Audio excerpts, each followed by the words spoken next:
আজকে দুপুরে অনেক মজা করে ভাত খেয়েছিলাম। আজকে আমার ক্লাস শেষ হতে প্রায় ৩টে বেজে গিয়েছিল দুপুর। তো ফেরার সময় ক্যান্টিন থেকে নিয়ে আসি ভাত, টমেটো ভর্তা, ঢেঁড়স ভাজি আর একটা পোমা মাছ বা পোয়া মাছ এর তরকারি। শুরুতেই আমি খাওয়া শুরু করেছিলাম টমেটো ভর্তা দিয়ে।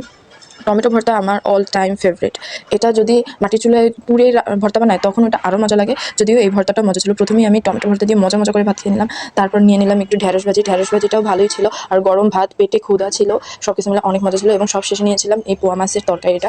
মাছটা ভালোই ছিল কিন্তু মাছের যেই ঝোলটা, আজকে ঝোলটা কেমন জানি বেশি মজা হয়নি।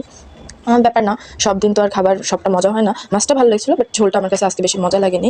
আর তাছাড়া আজকে পেটে ক্ষুধা থাকার কারণে খাবারটা খেতে অনেক বেশি মজা লাগছিল। আজকে দুপুরে অনেক মজা করে ভাত খেয়েছিলাম। আজকে আমার ক্লাস শেষ হতে প্রায় ৩টে বেজে গিয়েছিল দুপুর।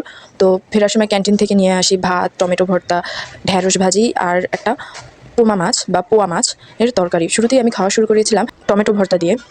টমেটো ভর্তা আমার অল টাইম ফেভারিট। এটা যদি মাটির চুলায় পুড়ে ভর্তা বানায় তখন ওটা আরও মজা লাগে। যদিও এই ভর্তাটা মজা ছিল। প্রথমেই আমি টমেটো ভর্তা দিয়ে মজা করে ভাত খেয়ে নিলাম। তারপর নিয়ে নিলাম একটু ঢেঁড়স ভাজি। ঢেঁড়স ভাজিটাও ভালোই ছিল। আর গরম ভাত, পেটে ক্ষুধা ছিল। সবকিছু মিলে অনেক মজা ছিল এবং সবশেষে নিয়েছিলাম এই পোয়া মাছের তরকারিটা। মাছটা ভালোই ছিল কিন্তু মাছের যেই ঝোলটা, আজকে ঝোলটা কেমন জানি বেশি মজা হয়নি। ব্যাপার না, সব দিন তো আর খাবার সবটা মজা হয় না। মাছটা ভালো লাগছিল বাট ঝোলটা আমার কাছে আজকে বেশি মজা লাগেনি। আর তাছাড়া আজকে পেটে ক্ষুধা থাকার কারণে খাবারটা খেতে অনেক বেশি মজা লাগছিল।